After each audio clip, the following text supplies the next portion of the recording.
Hey guys, it's Sean, Autotopia LA, and I'm back with Kyle Tucker, Detroit Speed. Today we're out at Charlotte Motor Speedway, which I'm just beyond excited about. And we're gonna be getting in this thing and hitting the track. So what do we have here besides an 87 Camaro? You know, it looks like the typical Iroc Camaro you wanted from high school, right? If you didn't have one, you wanted one. I always wanted one, I didn't have one. So, with the T-tops, by the way. With the T-top, that's right. So this is our mullet militia car for Detroit Speed, but we've had a lot of fun with this car. It's probably our rowdiest car too. It started life as just a V6 coupe, so a cheap car. Really? This car you can drive on the street to come to some track days and hang out. So right. it has a mast LS7, but a D-stroke LS7 to 388 inches. So it RPMs to the moon. We can shift it at about 8,300 RPM. Really? Just a fun car to drive. Oh wow, okay. Yeah. And then what kind of power does that thing make?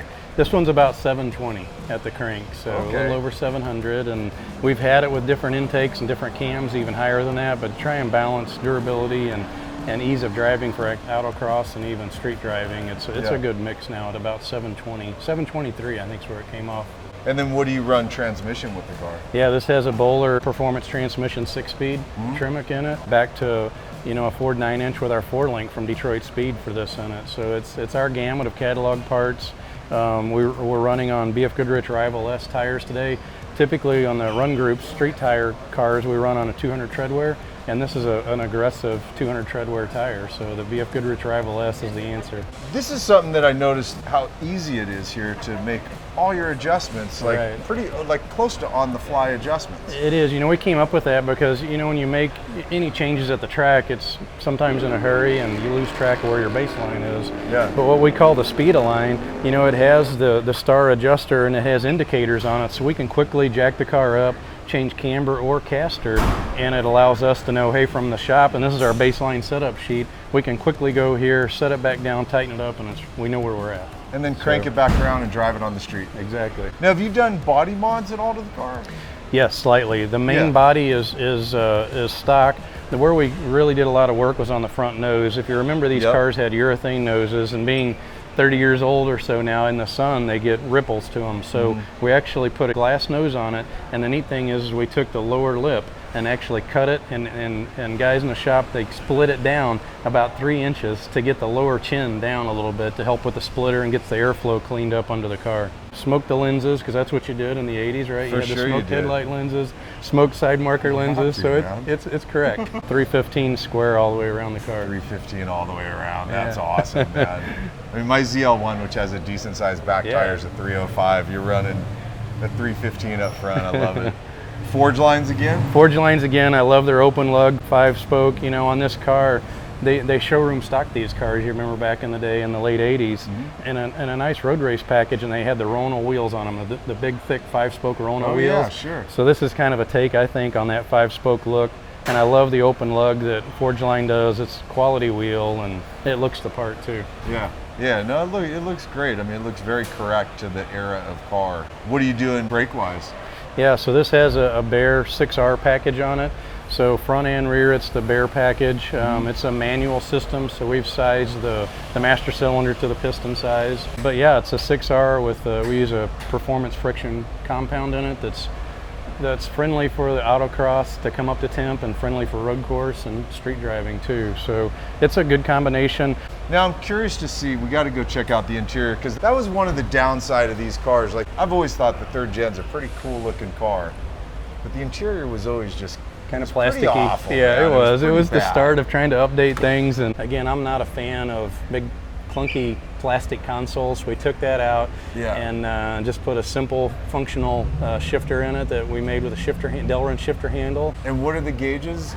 The gauges are autometer, programmable autometers, so we can have indicator lights come on when you start to get in a zone or too cold or too hot, too low or too high. Yeah. We've got Recaro seats in the car, which is kind of cool because we found the original. They call it the Camaro step and repeat. You remember the old Camaro repeat pattern in these cars? We found the insert material and put it in the seats, front and back. And when we're at track days like this, we put in a shell seat on the driver's side just so it's a little more, a little safer, holds you in a little tighter. But we also have a street seat that we can quick pin that shell seat out and put in a street seat just like this. That's great. kind of comical that you left back seats in here. It's more of a look. It's compromised a little bit by the cage. Just a little. If you look, again, we talked about this, but we cut up into the roof and the headliner to tuck the side cage up into the roof to make it, again, friendly on the street, but be safe as well. It's just so smart, because that makes me feel comfortable that you could be street driving, no helmet on, and know that you're not going to bash your head against that cage. It's actually up where the headliner would be, so. Cars are firing up. It's almost time to get out there, isn't it? We'll be ready to go here. On the back of the car, a couple body mods. Yeah. We've got a 5-inch tall rear tail spoiler, which is like the stock Hawks Motorsports. Bruce Hawkins and his crew down there in South Carolina have this really neat piece. Again, we smoked the tail light lenses because that's what you did if you were cool in the 80s, right? No question. And then one little neat thing is the rear fascia used to have an indent, like a belt line here. Yeah. And we filled that and just put in the Iroc stripe, but it's actually a nice, clean, smooth bumper cover and just kind of cleans up the back of the car. Yeah. What do you run an exhaust on this one? Yeah, so it's pretty loud. There's only short sections of chambered exhaust. So about 2 feet, actually about 20 inches of chambered exhaust on each side, no mufflers. No mufflers. Right.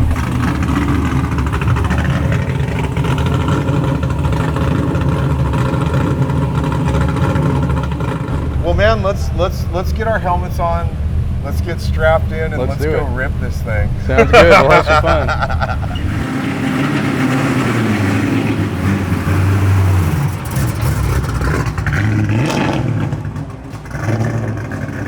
Hey guys, before we go for a drive, head over to atlamerch.com and check out the store. We've got shirts and hats, stickers, keychains, and of course, the hot chick shirt. All right, let's go for a drive. All right, here we go.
Hey, real quick, you guys. Detroit Speed's offering a 5% discount on all their suspension components if you use the discount code AUTOLA5 on DetroitSpeed.com.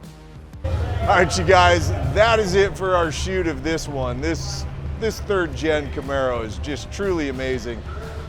Driving on this track with Kyle Tucker throwing this thing around, I mean, what a complete freak show. I'm just completely blown away. You know, I've been a muscle car guy my whole life. I didn't know muscle cars could do what this thing could do. Totally blown away. Absolutely had a blast. I hope you guys got some sense of just how intense it is riding with this guy in this car on this track. As always, a big thanks for hanging and watching and supporting what we do. You know I appreciate it. You know I'm a little jacked up, and I will see you in the next episode. All right, man. Later.